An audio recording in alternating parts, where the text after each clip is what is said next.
Secularism स्थापित किया, प्रधानमंत्री नरेंद्र मोदी जी भी पूरे देश में सेकुलरिज्म को लेकर आगे चल रहे हैं। समाज के हर तबके के साथ, समाज के हर वर्ग के साथ, देश के हर राज्य के साथ एक साथ काम करके उसको विकसित करने का काम कर रहे हैं, इसलिए कि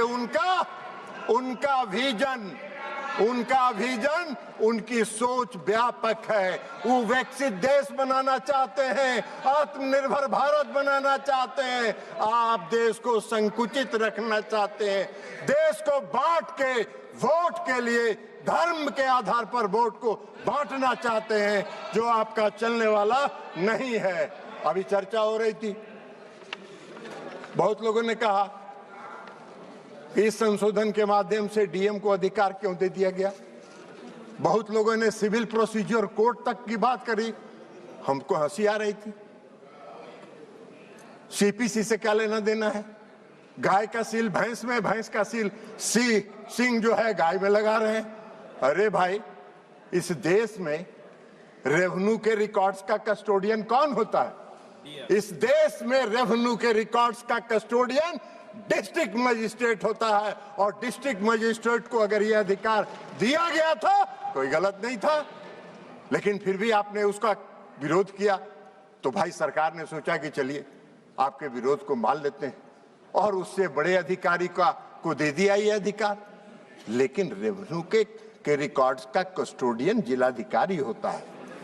आपका अगर झगड़ा होगा, मेरी संपत्ति का अगर झगड़ा होगा, वेणुगोपाल जी आपकी संपत्ति का किसी से झगड़ा होगा, तो कहां जाते हैं आप? खतियान देखने के पास? किसके पास जाते हैं? वही डिस्ट्रिक्ट मजिस्ट्रेट के यहाँ, वही डिस्ट्रिक्ट मजिस्ट्रेट की अदालत में जाते हैं।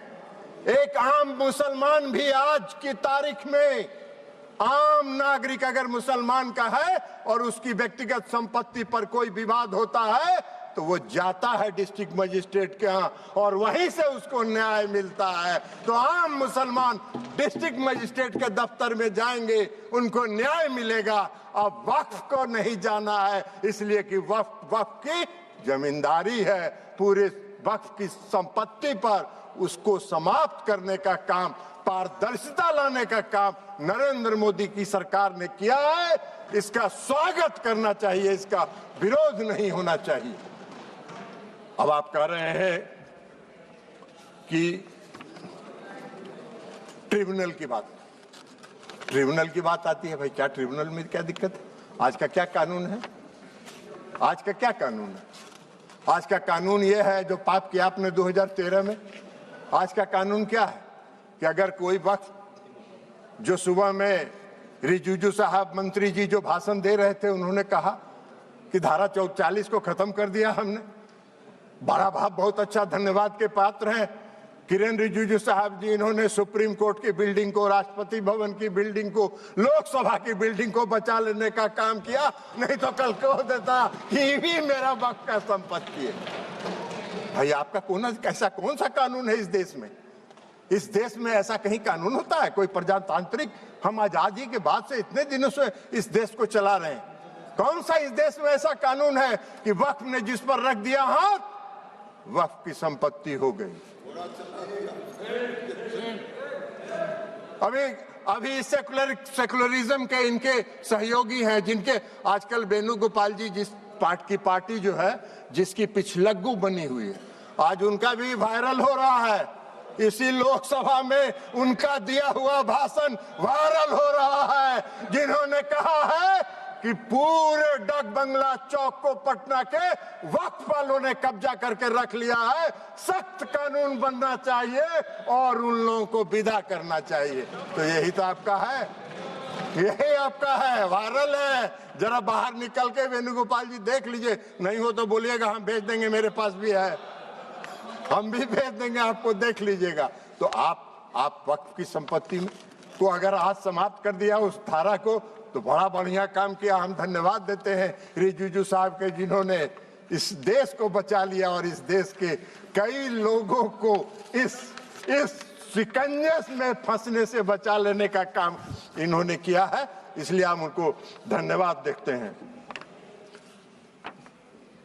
अब ट्रिब्यूनल की बात है, ट्रिब्यूनल में कोई ट्रिब्यूनल का कहाँ क्या था भाई? कल इस कानून के तहत ट्रिब्यूनल में जाइए, ट्रिब्यूनल में जाके आप साबित करिए कि वक्फ का संपत्ति नहीं है, ये मेरा संपत्ति है, और उसको 5 साल तक 10 साल तक ट्रिब्यूनल सुनता रहेगा।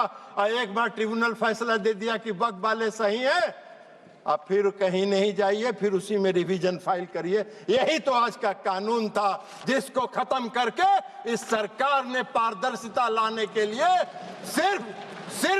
सिर्फ इंडिविजुअल को भी नहीं, अगर वक्फ को भी कोई शिकायत है तो वह भी अपील में जा सकता है, उसको भी आजादी मिल गई है। दो तरफा मामला साफ है। अब चलिए, जो सही होगा वही होगा, और यही काम नरेंद्र मोदी जी करते हैं, पारदर्शिता लाते हैं। आपको पारदर्शिता से चिढ़ है, आपको पारदर्शिता से नफरत है, तो इसमें मोदी जी क्या करें? उनका चेहरा आपको खराब लगता है तो मोदी जी क्या करेंगे? आपको पसंद नहीं है, उनके काम की प्रशंसा किया करिए। इसलिए आज जो ये संशोधन लेके सरकार आई है, ये संशोधन पूरे वक्फ के कार्यकलाप को, पूरे वक्फ के कामकाज पर, पूरे वक्फ की संपत्ति पर, पूरे वक्फ का इस्तेमाल आम और गरीब मुसलमानों के लिए, मुस्लिम महिलाओं के लिए हित में हो, इसकी व्यवस्था के साथ ये संशोधन विधेयक आया है। हमारी पार्टी जनता दल यूनाइटेड इसका पूर्ण समर्थन करती है, पारदर्शिता का समर्थन करती है, और पारदर्शिता को लाने के लिए हम आदरणीय प्रधानमंत्री नरेंद्र मोदी जी का धन्यवाद करते हैं। अल्पसंख्यक कल्याण मंत्री किरण रिजिजू साहब का धन्यवाद करते हैं और अपनी बात समाप्त करते हैं।